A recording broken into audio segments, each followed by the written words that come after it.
হরতাল অবরোধে 16 দফা পিছিয়ে অবশেষে শেষ হলো এসএসসি ও সমমানের লিখিত পরীক্ষা। ফলাফলে বিরূপ প্রভাবের আশঙ্কা অভিভাবকদের।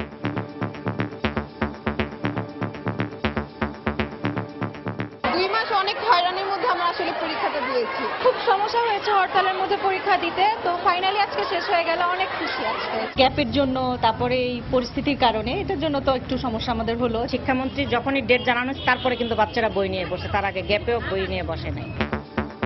এইচএসসিতে এমনটা আর ঘটবে না, আবারও ঘোষণা শিক্ষামন্ত্রীর। পরিষ্কার বলে দিচ্ছি, এই রুটিনের কোনো পরিবর্তন হবে না। যার ইচ্ছা যেমন বাধা সৃষ্টি করতে পারেন। আমাদের আইন শৃঙ্খলা বাহিনী তারা বলছেন আমাদেরকে, তার সর্বাত্মক প্রশ্রয় নিচ্ছেন, কোন ধরনের এই সংকট সৃষ্টি করতে কেউ দেওয়া হবে না। দেখছিলেন প্রধান শিরোনাম। সন্ধ্যার সময় সঙ্গে আছে আমি জাফর সাদিক এবং আমি পারমিতাহীন। এবার অন্যান্য শীর্ষ সংবাদ। টানা 8 সপ্তাহ পর রোববার থেকে থাকছে না 20 দলের হরতাল। বিক্ষোভ কর্মসূচির ঘোষণা। জনগণ প্রত্যাখ্যান করায় তাদের আর কোনো উপায় ছিল না, মন্তব্য আওয়ামী লীগের। উগ্র জঙ্গিবাদ দমনে কার্যকর ভূমিকা রেখেছে র্যাব, যা বিশ্বব্যাপী প্রশংসিত হয়েছে। সংস্থার প্রতিষ্ঠাবার্ষিকীর অনুষ্ঠানে প্রধানমন্ত্রী। ঢাকা ও চট্টগ্রাম সিটি নির্বাচনের মনোনয়নপত্র সংগ্রহ ও জমার শেষ দিনকাল। আচরণবিধি লঙ্ঘনের অভিযোগে এ পর্যন্ত 101 জনকে নোটিশ। পিকনিকের চাঁদা দিতে রাজি না হওয়ায় রাজশাহীর বাঘায় অর্ধশতাধিক শিক্ষার্থীকে পিটিয়েছে এক শিক্ষক। অন্তত 10 জন হাসপাতালে, অভিযুক্ত শিক্ষক আটক। হেড স্যার যেমন অনুমতি দিচ্ছে যে যারা টাকা দিবি না তার মায়ের শোয়া দাও। শুধু পিকনিকে যাবে, টাকা দিতে পারেনি, এর জন্য এত মার। কোন হচ্ছে গরু ক্যাপিটালে যেমন হয়। এবং কাল বহু প্রতীক্ষিত বিশ্বকাপ ক্রিকেটের ফাইনাল। কিউইদের সামনে প্রথমবারের মতো চ্যাম্পিয়ন হবার হাতছানি, অজিদের লক্ষ্য পঞ্চমবারের শিরোপার স্বাদ।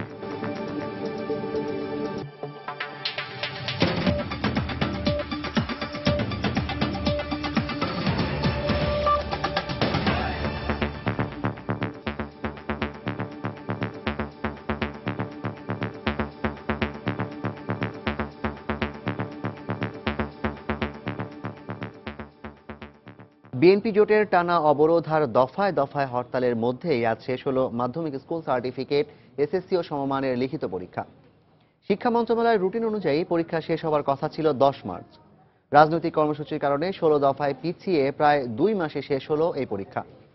দীর্ঘ অনিশ্চয়তার মাঝে পরীক্ষা অনুষ্ঠিত হওয়ায় ফলাফলে এর বিরূপ প্রভাব পড়তে পারে বলে আশঙ্কা পরীক্ষার্থী ও অভিভাবকদের। অন্যদিকে শেষ দিনে রাজধানীর একটি পরীক্ষা কেন্দ্র পরিদর্শন করে শিক্ষামন্ত্রী আবারও জানালেন, যে কোনো পরিস্থিতিতে আসন্ন এইচএসসি পরীক্ষার সময়সূচির কোনো পরিবর্তন আনা হবে না। রাজনৈতিক টানাপোড়েনের মুখে এসএসসি ও সমমানের এবারের পরীক্ষা মোটেও স্বস্তিদায়ক ছিল না দেশের 15 লাখ পরীক্ষার্থীর কাছে।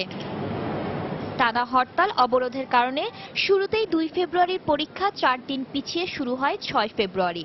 সেই থেকে শুরু, এরপর বারবার তছনছ হয়েছে পরীক্ষাসূচি, পিছিয়েছে পরীক্ষা। উপায়ন্তর না দেখে শেষমেশ পরীক্ষা নেওয়া হয়েছে সাপ্তাহিক ছুটির দিন শুক্র ও শনিবার।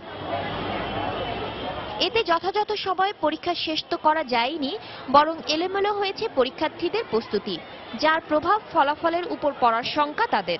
কোনো একটা ফিক্সড টাইমের মধ্যে পরীক্ষাটা হইলে আমাদের পড়তেও ভালো লাগে, পরীক্ষা দিতেও ভালো লাগে। একটা পরীক্ষা দিয়ে রাখছে, কিছুদিন পর জানাই দিল হরতাল, এরপর আবার আরেকটা পড়া, ওইটা পড়ি, এরপর আরেক হরতাল। এত হরতাল তো পড়া যায় না। 2 মাস অনেক হয়রানির মধ্যে আমরা আসলে পরীক্ষাটা দিয়েছি।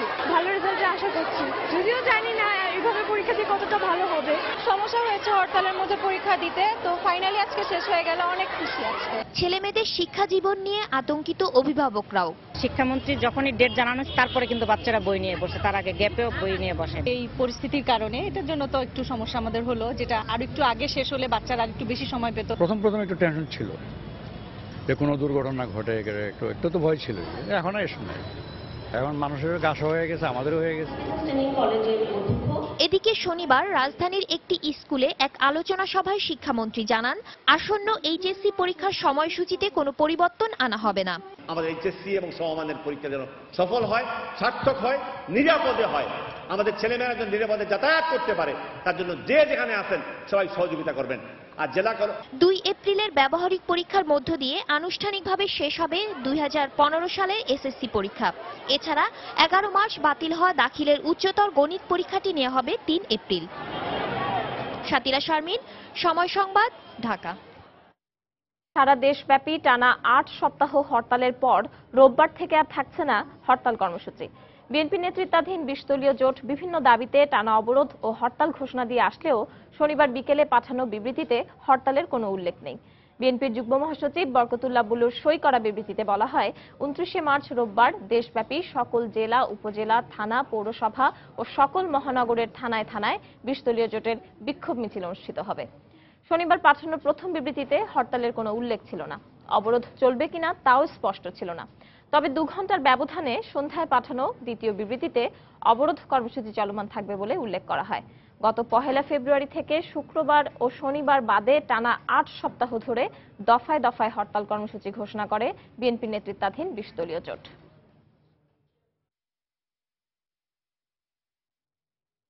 এদিকে বিএনপির সিদ্ধান্তকে সাধুবাদ জানিয়েছেন স্বাস্থ্যমন্ত্রী ও আওয়ামী লীগের প্রেসিডিয়াম সদস্য মোহাম্মদ নাসিম। তিনি মনে করেন, জনগণের ইচ্ছার বিরুদ্ধে গিয়ে চালানো বিএনপির ওই আন্দোলন সফল হচ্ছিল না। ধ্বংসাত্মক কর্মসূচি জনগণ প্রত্যাখ্যান করায় সেখান থেকে সরে আসা ছাড়া বিএনপির আর কোনো উপায় ছিল না। হরতাল, অবরোধ, জলাবরোধ পছন্দ করেনি, সমর্থন করেনি। এখন তারা একটি গণতান্ত্রিক পদে ফিরে এসছে। এই জন্য আমি মনে করি তাদের পথটি সবাই এর জন্য তাদেরকে অভিনন্দন জানাবে। আমি মনে করি এই পথে থাকা উচিত বেগম জিয়ার। এবং এই ঘোষণাটা কি জন্য নিয়েছে বলে আপনার কি মনে হয়? জনগণ যেখানে প্রত্যাখ্যান করেছে তাদের হরতাল, অবরোধ, এই পথ ছাড়া তাদের বিকল্প কি ছিল বলেন? যদি গণতান্ত্রিক রাজনীতি করতে চায়, এটাই তাদের একমাত্র পথ, আর কোনো বিকল্প পথ সিটি কর্পোরেশন নির্বাচন আছে, তার সাথে কি কোনো থাকতে পারে, সিটি কর্পোরেশন থাকতে পারে। আন্দোলন নয়, বিএনপি জামায়াত জনগণের ওপর প্রতিশোধ নিচ্ছে, এমন মন্তব্য করে প্রধানমন্ত্রী শেখ হাসিনা বলেছেন, তাদের সহিংসতা আর নাশকতা কোনোভাবেই আর বরদাস্ত করা হবে না। র্যাবের 11 প্রতিষ্ঠাবার্ষিকীর দরবারে প্রধানমন্ত্রী আরও বলেন, বাংলাদেশে কোনোভাবেই জঙ্গিবাদ প্রতিষ্ঠিত হতে দেওয়া হবে না। এ সময় প্রধানমন্ত্রী বলেন, উগ্র জঙ্গিবাদ দমনে কার্যকর ভূমিকা রেখেছে র্যাব, যা বিশ্বব্যাপী প্রশংসিত হয়েছে। প্রথমবারের মতো র্যাবের প্রতিষ্ঠাবার্ষিকীর দরবারে যোগ দিতে গেলে সদর দপ্তরে প্রধানমন্ত্রীকে স্বাগত জানায় বাহিনীর চৌকস একটি দল। প্রধান অতিথির বক্তব্যে প্রধানমন্ত্রী শেখ হাসিনা গত 2 বছরে বিভিন্ন রাজনৈতিক সহিংসতা মোকাবেলাতে ভূমিকা রাখায় প্রশংসা করেন র্যাবের। বলেন, আইন শৃঙ্খলা পরিস্থিতি ভালো না থাকলে দেশের উন্নয়ন হয় না। তিনি বলেন, যারা আন্দোলনের নামে সহিংসতা করে মানুষ মারছে তারা দেশের কল্যাণ চায় না। বর্তমানে যে আন্দোলন বিএনপি জামাত জোট করে যাচ্ছে সেটা তো আন্দোলন না, মনে হচ্ছে যেন বাংলাদেশের অগ্রগতি রোধ করবার জন্য, একটা জিজ্ঞাসা চরিতার্থ করবার জন্য মানুষের উপর প্রতিশোধ নেওয়া, মানুষকে পুড়িয়ে মারা, মানুষের ক্ষতি করা। এবং যারা মারা গেছেন, তাছাড়া যারা বেঁচে আছে পোড়া ঘা নিয়ে সারাটা জীবন তাদেরকে এই যন্ত্রণা ভোগ করতে হবে। কাজে এটা কোনো মতে এটা বরদাস্ত করা যাবে না। কাজে এর বিরুদ্ধে যথাযথ ব্যবস্থা যা নেবার সকলকেই তা নিতে হবে, মানুষের জানমালের নিরাপত্তা দিতে হবে। চরমপন্থী আর জলদস্যু দমন এবং অবৈধ অস্ত্র উদ্ধারে র্যাবের সফলতার কথা তুলে ধরেন শেখ হাসিনা। আশ্বাস দেন, জঙ্গিবাদ দমনে আরও আধুনিকায়ন করা হবে এই বাহিনীকে। উগ্র জঙ্গিবাদ যা আজকে শুধু বাংলাদেশ না, বিশ্বব্যাপী যা আজ ছড়িয়ে পড়েছে, এই জঙ্গিবাদের হাত থেকে আমাদের দেশকে রক্ষা করা একান্তভাবে প্রয়োজন। সরকার গঠন করার পর থেকে এই জঙ্গিবাদ বিরোধী অভিযান আমরা পরিচালনা করে যাচ্ছি। এর ফলে জঙ্গি সংগঠনগুলো তৎপর এখন সীমিত, কিন্তু এই ব্যাপারে আমাদের অভিযান আরও অব্যাহত রাখতে হবে। কারণ কোনো মতেই বাংলাদেশে আমরা জঙ্গি তৎপরতা চালাতে দেব না। বাংলাদেশ হবে দক্ষিণ এশিয়া একটি শান্তিপূর্ণ দেশ। বিভিন্ন বাহিনী থেকে র্যাবে সংযুক্ত হওয়া সদস্যদের র্যাবের নিজস্ব আইন এবং নিয়ম মেনে কাজ করার নির্দেশ দেন প্রধানমন্ত্রী শেখ হাসিনা। সেখানকার বিধি সেগুলো আপনাকে মেনে চলতে হবে। শাহ আলী জয়, সময় সংবাদ, ঢাকা। তাহলে ঢাকা ও চট্টগ্রাম সিটি কর্পোরেশন নির্বাচনের জন্য মনোনয়নপত্র সংগ্রহ ও জমাদানের সময়সীমা শেষ হচ্ছে রোববার। ডিসিসি দক্ষিণে আজ মেয়র পদের জন্য কেউ মনোনয়নপত্র সংগ্রহ না করলেও জমা দিয়েছেন 3 জন। ডিসিসি উত্তরে মেয়র পদের জন্য গণসংহতি আন্দোলন সমর্থিত জোনায়েদ সাকি সহ আরও 1 জন মনোনয়নপত্র সংগ্রহ করেছেন। জমা দিয়েছেন সিপিবি ও বাসদ সমর্থিত প্রার্থী আব্দুল্লাহ আল কাফি। এ পর্যন্ত দক্ষিণের সাধারণ কাউন্সিলর পদের জন্য ফর্ম নেওয়া 1122 জনের মধ্যে 77 জন মনোনয়নপত্র জমা দিয়েছেন। উত্তর সিটি নির্বাচনে কাউন্সিলর পদের জন্য 823 জন মনোনয়ন ফর্ম নিয়েছেন এবং জমা দিয়েছেন 74 জন। আচরণবিধি লঙ্ঘনের জন্য উত্তরে 23 এবং দক্ষিণে 79 জন প্রার্থীকে রিটার্নিং অফিসারের কার্যালয় থেকে কারণ দর্শানোর নোটিশ পাঠানো হয়েছে। স্থানীয় সরকার নির্বাচনকে ভণ্ডুল করার জন্য নতুন করে ষড়যন্ত্রের ফাঁদ না পাততে বিএনপির প্রতি আহ্বান জানিয়েছেন খাদ্যমন্ত্রী অ্যাডভোকেট কামরুল ইসলাম। ঘোলা পানিতে মাছ শিকারের চেষ্টা করলে এর পরিণতি ভয়াবহ হবে বলেও হুঁশিয়ারি দেন তিনি। সকালে ঢাকা রিপোর্টার্স ইউনিটিতে আয়োজিত এক আলোচনা সভায় বক্তব্য রাখেন খাদ্যমন্ত্রী। আবার নির্বাচন নিয়ে আবার নতুন করে ষড়যন্ত্রের ফাঁদ পাতবেন, আবার সন্ত্রাস করার চেষ্টা করবেন। ঢাকা চট্টগ্রামে নির্বাচন আর সমস্ত বাংলাদেশে পেট্রোল বোমা, ওই সমস্ত কিন্তু সুযোগ দেওয়া হবে না। নির্বাচনে অংশগ্রহণ করার জন্য নির্বাচনে আসেন, আপনাদেরকে ওয়েলকাম জানাই। সন্ত্রাস করে ষড়যন্ত্র করে নতুন করে আবার একটা ফাঁদের সৃষ্টি করে নির্বাচনকে ভণ্ডুল করার চেষ্টা করবেন, তারপর হেরে যাওয়ার পর বলবেন যে এই হয়েছে সেই হয়েছে। ওই সমস্ত কাজ যদি করার চেষ্টা করেন আবার, তার পরিণতি কিন্তু ভয়াবহ হবে। নির্বাচন সুষ্ঠু হবে এবং অবশ্যই ভালো মানুষের জন্য লেভেল প্লেইং ফিল্ড হবে। 81 দিন পরে নির্বাচনে দৌড়ে আসার যে চেষ্টা করছে সেই পরাজয়ের আলামত দেখেছেন। গণতন্ত্রের পথে, সুস্থ রাজনীতির পথে ব্যর্থ খালেদা জিয়া ফিরে আসতে বাধ্য। পিকনিকে চাঁদা দিতে রাজি না হওয়ায় রাজশাহীর বাঘায় বেধড়ক পিটিয়ে অর্ধশতাধিক শিক্ষার্থীকে আহত করেছেন এক শিক্ষক। এ ঘটনায় হাসপাতালে চিকিৎসা নিয়েছে অন্তত 10 শিক্ষার্থী। এই ঘটনার প্রতিবাদে বিদ্যালয়ের সামনে অবস্থান নিয়ে বিক্ষোভ করেছেন অভিভাবকরা। অভিযুক্ত শিক্ষককে আটক করা হয়েছে। সাইফুর রহমান রকির পাঠানো তথ্য ছবি নিয়ে ডেস্ক রিপোর্ট। আমরা স্কুলে গেছি, তো স্যারেরা বলছে যে আমার স্কুলে পিকনিক করতে হবে। তো আমরা বলছি স্যার আমরা পিকনিক করবো না। তো এখন হেড স্যার যা অনুমতি দিচ্ছে যে যারা টাকা দিবি না তারে মায়ের শোয়া দাও, আর সাথে সাথে বলার সাথে সাথে আমার সবগুলা মারিছে। সকালে মামুনের মতো অর্ধশত শিক্ষার্থী আহত হয় শিক্ষকের পিটুনিতে। তাদের অভিযোগ কেবলমাত্র পিকনিকের চাঁদা দিতে রাজি না হওয়ায় বাঘাচণ্ডীপুর উচ্চ বিদ্যালয়ের 8ম শ্রেণীর বাংলা শিক্ষক মোহাম্মদ আলী তাদের উপর এই নির্যাতন চালান।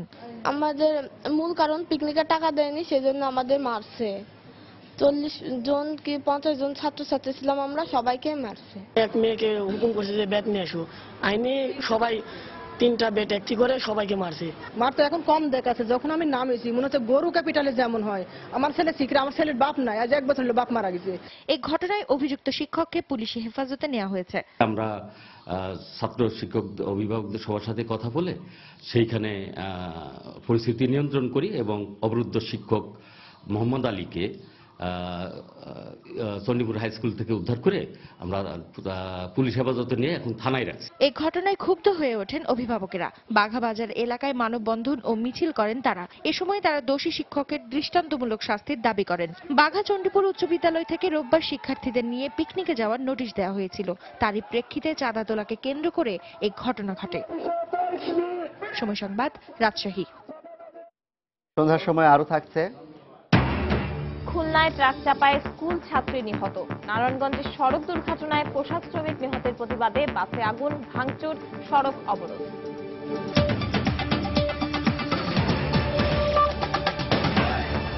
এবার বিশ্বকাপ ক্রিকেটের খবর।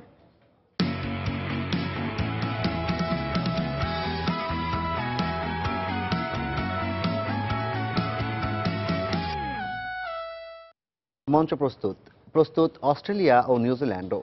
কাল মেলবোর্নে মাঠে গড়াবে 2015 বিশ্বকাপের শিরোপা নির্ধারণী ম্যাচ। প্রথমবারের মতো ফাইনালে উঠেই বাজিমাত করতে চায় নিউজিল্যান্ড। আর অস্ট্রেলিয়ার লক্ষ্য 5ম বিশ্বকাপ জয়ের পাশাপাশি ক্লার্ককেও বিশ্বজয়ীর বেশে বিদায় জানানো। আয়োজিত এই দুই দেশের ক্রিকেটীয় যুদ্ধ মাঠে গড়াবে বাংলাদেশের সময় সকাল 9:30টায়। দীর্ঘ 43 দিনের ক্রিকেটীয় লড়াই শেষ। এখন অপেক্ষা শুধুই ফাইনালের, যেখানে এই স্বর্ণিল শিরোপার জন্যই লড়বে অস্ট্রেলিয়া ও নিউজিল্যান্ড। যেই লড়াই নির্ধারণ করে দেবে আগামী 4 বছর ক্রিকেটের বিশ্ব শ্রেষ্ঠত্বের মুকুট থাকবে কোন দেশের মাথায়। ঘরের মাঠে 1992 বিশ্বকাপ না জেতার আক্ষেপ এবার ঘোচাতে পারবে অস্ট্রেলিয়া, নাকি প্রথম ফাইনালেই শিরোপা জিতবে নিউজিল্যান্ড? তবে ফাইনালের আগে আলোচনার কেন্দ্রে মাইকেল ক্লার্ক ম্যাচ পূর্ববর্তী সংবাদ সম্মেলনে এসেই জানান বিশ্বকাপের ফাইনালই হতে যাচ্ছে রঙিন পোশাকে তার শেষ ম্যাচ, যার জন্য ফাইনাল এখন শুধু অজিদের জন্য শিরোপার লড়াই না, হয়ে দাঁড়িয়েছে আবেগের এক ম্যাচও। তাই ওয়ার্নার, স্মিথ, জনসনরা দীর্ঘদিনের দলপতিকে বিশ্বজয়ের বেশেই বিদায় জানাতে চান। তবে ফাইনালের আগে আবেগকে দূরে ঠেলে পেশাদার ক্লার্ক প্রতিপক্ষ নিউজিল্যান্ডকে দেখছেন সমীহর চোখে, কেননা কিউইরা ফাইনালে উঠেছে অপরাজিত থেকেই। কিন্তু খেলাটা নিজেদের মাঠে হবে, তাই বিশ্ব শিরোপা জিততে চায় অস্ট্রেলিয়া। বিশ্বকাপের ফাইনাল সবার জন্যই বিশেষ একটি ম্যাচ, আর এই ম্যাচটি স্মরণীয় করে রাখতেই এমসিজিতে নামবো আমরা। কিন্তু নিউজিল্যান্ড এবার টুর্নামেন্টের অন্যতম সেরা দল, তারা এরই মধ্যে আমাদের একবার হারিয়েছে। তবে আমরা নিজেদের সর্বোচ্চটা দিয়ে খেললে অবশ্যই তাদের হারাতে পারবো। এবারের আসরে প্রথমবারের মতো অস্ট্রেলিয়ার মাটিতে খেলবে নিউজিল্যান্ড। গ্রুপ পর্বে অজিদের বিপক্ষে রুদ্ধশ্বাস এক জয়ের পাশাপাশি টুর্নামেন্টে কোনো ম্যাচ না হারায় আত্মবিশ্বাসের কমতি নেই ব্রেন্ডন ম্যাককালামের দলের। তবে কিউইদের চিন্তার কারণ হয়ে দাঁড়িয়েছে এমসিজির বিশাল আকৃতির মাঠ ও এই মাঠে তাদের রেকর্ড। অজিদের বিপক্ষে এমসিজিতে খেলা 19 ম্যাচের মাত্র 4টিতে জিতেছে তারা। তবে প্রত্যয়ী ব্রেন্ডন ম্যাককালাম প্রথম ফাইনালেই শিরোপায় চুমু দিতে চান। পুরো টুর্নামেন্টে আমরা যেভাবে খেলেছি ফাইনালেও তার ব্যতিক্রম হবে না। দলের সবাই মুখিয়ে আছে এই ম্যাচটি খেলতে, আর ভাগ্য বিধাতা আমাদের পক্ষে থাকলে এবং ভালো খেললে দিন শেষে আমরাই হারবো। রাগবিতে এই দুই দল সমান লড়লেও ক্রিকেটে অজিদের ছায়ায় অনেকটা ঢাকা পড়ে থাকে কিউইরা, তাই প্রতিবেশী হলেও আভাস মিলছে আগুনে লড়াইয়ে। সাজিদ মুস্তাহিদ, সময় সংবাদ।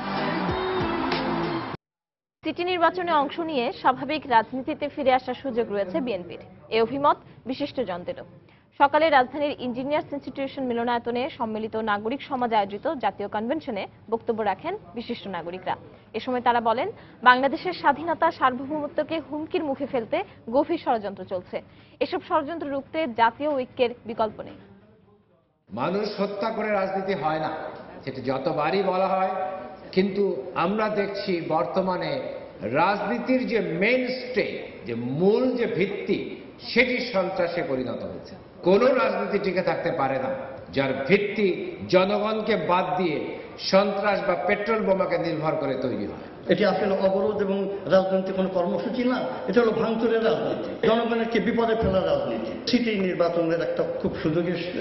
বিরোধী দল বা অন্যান্য রাজনীতিবিদ আপনারা যারা আছেন, আমি মনে করি যে আপনারা ফিরে আসুন এবং সিটি নির্বাচনের এই সুযোগটাকে আপনারা গ্রহণ করুন। এই জ্বালাও পোড়াওটি শুরু হয়েছে এই মত পার্থক্যের কারণে।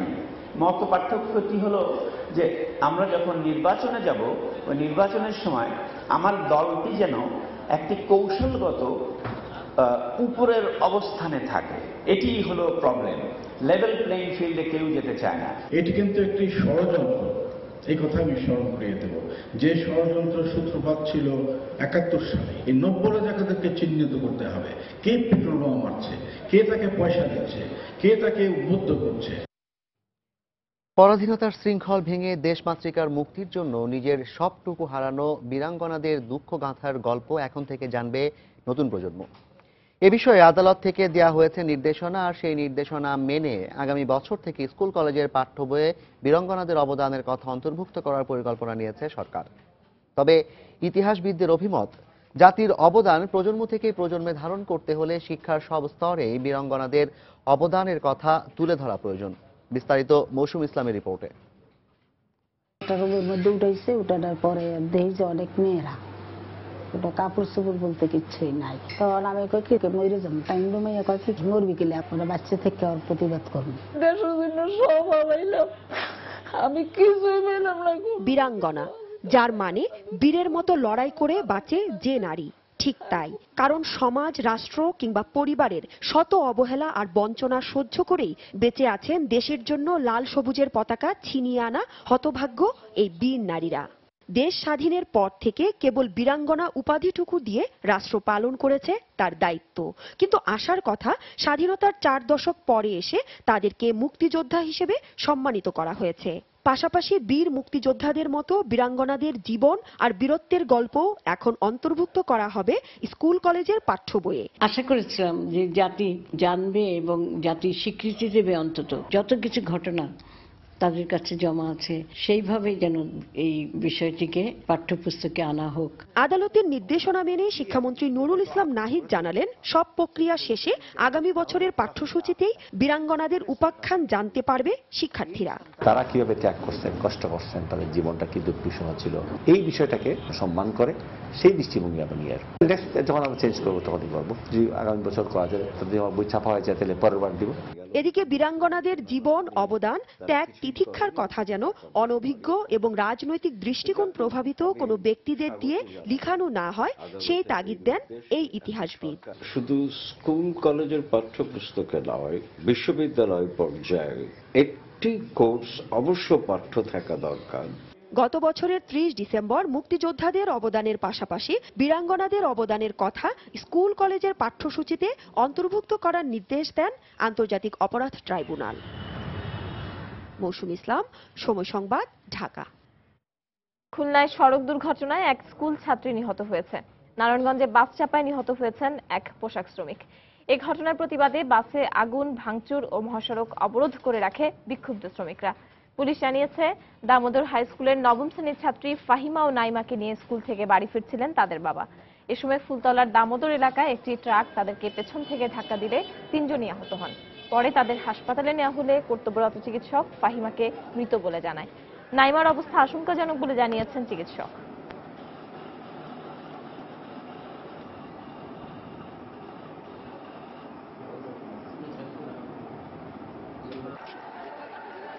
প্রত্যক্ষদর্শীরা জানিয়েছেন, সকাল 8টার দিকে স্বদেশ পরিবহনের যাত্রীবাহী একটি বাস শ্রীবর্দী এলাকায় নিয়ন্ত্রণ হারিয়ে এক পোশাক শ্রমিককে চাপা দেয়। এতে ঘটনাস্থলেই সে নিহত হয়। এই ঘটনায় বিক্ষুব্ধ জনতা ঢাকা-চট্টগ্রাম মহাসড়ক অবরোধ করে বিক্ষোভ করতে থাকে। এক পর্যায়ে ঘাতক বাসটিতে আগুন দিয়ে বেশ কয়েকটি গাড়ি ভাঙচুর করে তারা। প্রায় 1.5 ঘন্টা মহাসড়ক আটকে রাখায় রাস্তার দুপাশে সৃষ্টি হয় দীর্ঘ যানজট। পরে পুলিশ পরিস্থিতি সামলাতে লাঠিচার্জ করে।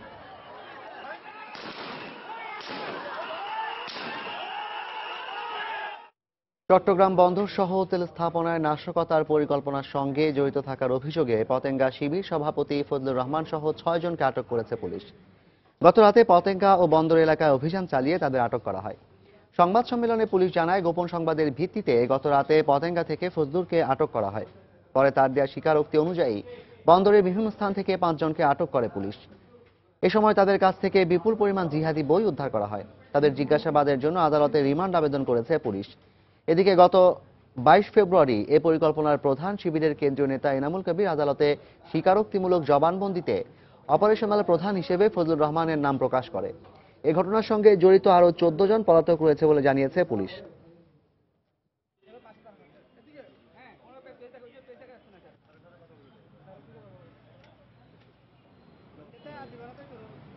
এনামুল কবির গ্রেপ্তারের পরে যে জবানবন্দি দিয়েছিল, এরই ধারাবাহিকতায় আমরা গতকাল পতেঙ্গা শিবির সভাপতি রুবেলকে গ্রেপ্তার করেছি এবং তার কাছ থেকে এই তেলের ডিপো সহ চট্টগ্রাম বন্দর এলাকা নাশকতার যে ছক ছিল এবং এই পরিকল্পনায় যে 15 জন অংশগ্রহণ করার কথা ছিল এবং এই পরিকল্পনার অংশ হিসাবে তারা কিভাবে তেলের স্থাপনায় আঘাত করত এবং তেলের ডিপো সহ আশপাশ এলাকায় নাশকতা করত তার বিস্তারিত তথ্য আমাদের কাছে স্বীকার করেছে।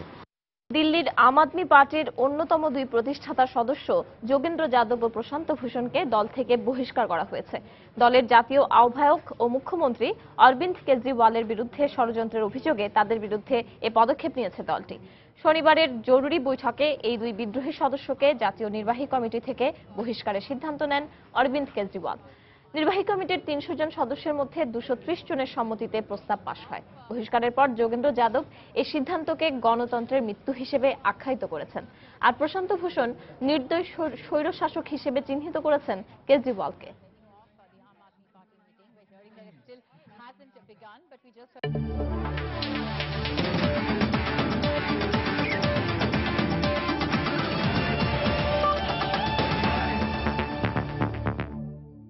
দ্য ইকোনমিস্টের জরিপে অস্ট্রেলিয়ার মেলবোর্ন শহর টানা 4 বছর পেয়েছে বিশ্বে বসবাসের দিক থেকে সেরা শহরের স্বীকৃতি। আধুনিকতার সঙ্গে ঐতিহ্যের মিশেল কিংবা পরিষ্কার পরিচ্ছন্নতা মেলবোর্নকে করেছে সারা বিশ্বের কাছে আকর্ষণীয়। এই শহরেই কাল অনুষ্ঠিত হবে বিশ্বকাপ ক্রিকেটের ফাইনাল। মুস্তাফিজুল হক আকাশের ক্যামেরায় মেলবোর্ন ঘুরে এসে আরো জানাচ্ছেন শান্ত বিশ্বাস।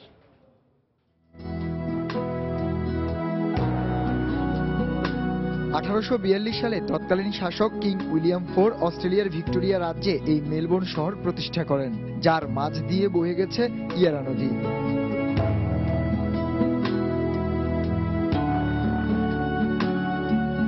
কালের বিবর্তনে এখন মেলবোর্ন বিশ্বের অন্যতম আধুনিক ও জাঁকজমকপূর্ণ একটা শহর। মাত্র 36 বর্গ কিলোমিটারে মেলবোর্ন সিটি সুউচ্চ ভবনের সঙ্গে ঐতিহ্যের মিশেলে স্বমহিমায় ভাস্বর। যুক্তরাজ্যের বাণিজ্য বিষয়ক গণমাধ্যম ইকোনমিস্ট ইন্টেলিজেন্স ইউনিটের জরিপে 2011 সাল থেকে 2014 সাল পর্যন্ত টানা 4 বছর বিশ্বে বসবাসযোগ্য শহরগুলোর মধ্যে সবার উপরে স্থান করে নিয়েছে অস্ট্রেলিয়ার মেলবোর্ন শহর। পৃথিবীর বাসযোগ্য শহরগুলোর মধ্যে মেলবোর্ন সিটি অন্যতম। আর মেলবোর্ন সিটির সবচেয়ে জমজমাট স্থান হচ্ছে এই ফ্লিন্ডার্স স্ট্রিট স্টেশন, যেখানে অসংখ্য পর্যটক প্রতিদিন এসে ভিড় করে থাকেন এক নজর এই স্টেশনকে দেখার জন্য, আর তারা উপভোগ করেন এখানকার সৌন্দর্য। তবে সবচেয়ে বড় ব্যাপার, এই শহরের সৌন্দর্যের চেয়ে টুরিস্টদের নিরাপত্তাই এখানে বড় বিষয়। পর্যটকদের আকর্ষণ করার জন্য এখানে আছে নানা আয়োজন। আছে বাংলাদেশের পুরান ঢাকার মতো ঘোড়ার গাড়িও। It's different. এখানে অনেক মজার মজার জিনিস আছে, তাই পর্যটকরা এই ভিন্নতা পছন্দ করে থাকে। মেলবোর্ন বিনোদনের সেরা শহর, এর বিচিত্রতা সত্যিই অসাধারণ। এই শহরটি অনেক সুন্দর, এখানকার আবহাওয়া অনেক ভালো। মেলবোর্নের জনসংখ্যা 1 লাখের কিছু বেশি। এই কম জনবল দিয়েই শুধুমাত্র সঠিক পরিকল্পনার কারণেই এত বড় শহরটিকে আধুনিক হিসেবে গড়ে তোলা সম্ভব হয়েছে। তাই বিশ্বের অনেক দেশের কাছে মেলবোর্ন উদাহরণের প্রতীক। শান্ত বিশ্বাস, সময় সংবাদ, মেলবোর্ন, অস্ট্রেলিয়া। সন্ধ্যার সময়ের এ পর্যায়ে শীর্ষ সংবাদ জানিয়ে দিচ্ছে আরেকবার। টানা 8 সপ্তাহ পর রোববার থেকে থাকছে না 20 দলের হরতাল, বিক্ষোভ কর্মসূচি ঘোষণা। জনগণ প্রত্যাখ্যান করায় তাদের আর কোনো উপায় ছিল না, মন্তব্য আওয়ামী লীগের। উগ্র জঙ্গিবাদ দমনে কার্যকর ভূমিকা রেখেছে র্যাব, যা বিশ্বব্যাপী প্রশংসিত হয়েছে। সংস্থার প্রতিষ্ঠাবার্ষিকীর অনুষ্ঠানে প্রধানমন্ত্রী। ঢাকা ও চট্টগ্রাম সিটি নির্বাচনের মনোনয়নপত্র সংগ্রহ ও জমার শেষ দিন কাল। আচরণবিধি লঙ্ঘনের অভিযোগে এ পর্যন্ত 102 জনকে নোটিশ। পিকনিকে চাঁদা দিতে রাজি না হওয়ায় রাজশাহীর বাঘায় অর্ধশতাধিক শিক্ষার্থীকে পিটিয়েছে এক শিক্ষক। অন্তত 10 জন হাসপাতালে, অভিযুক্ত শিক্ষক আটক। হেড স্যার যা অনুমতি দিচ্ছে যে যারা টাকা দিবি না তারে মায়ের শোয়া দাও। শুধু পিকনিকে আমি টাকা দিতে পারিনি, এর জন্য এত মার। মনে হচ্ছে গরু ক্যাপিটালে যেমন হয়। এবং কাল বহু প্রতীক্ষিত বিশ্বকাপ ক্রিকেটের ফাইনাল। কিউইদের সামনে প্রথমবারের মতো চ্যাম্পিয়ন হবার হাতছানি। অজিদের লক্ষ্য 5মবারের শিরোপার স্বাদ। এই ছিল সন্ধ্যার সময়। যে কোনো খবর পেতে ভিজিট করুন সময়নিউজ.tv। আর সঙ্গে থাকুন সময়ের।